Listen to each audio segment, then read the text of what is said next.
அலைக்கும் வரஹ்மத்துல்லாஹி வபரகாத்துஹு. அல்ஹம்துலில்லாஹ். கண்ணியத்திற்குரியவர்களே, இப்ப சில பேர் கேள்வி கேட்கிறாங்க, இது எனக்கு சோம்பலா இருக்குது, எந்த வேலை செஞ்சாலும் நான் சோம்பலாக இருக்கிறேன், அதுக்கு என்ன பண்றது என்பதாக கேட்கிறாங்க.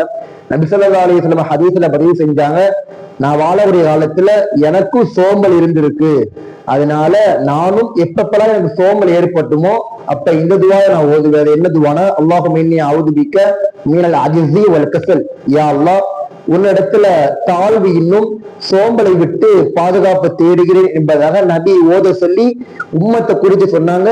உங்களுக்கும் சோம்பல் ஏற்பட்டா நீங்களும் இந்த துவாவை ஓதுங்க என்கிறார்கள் ஸல்லல்லாஹு அலைஹி வஸல்லம் அவர்கள். அது நேத்திற்குரியவர்களே, யார் யாருக்கெல்லாம் இந்த பிரச்சனை சோம்பல் என்ற பிரச்சனை இருக்குதோ அவங்க எல்லாம் இந்த துவாவை ஓதி பயன்பெறக்கூடிய பாக்கியத்தை வல்ல ரஹ்மான் உங்களுக்கும் எனக்கும் நம்முடைய சமூகத்துக்கும் அல்லாஹ் தந்தல்வானாக.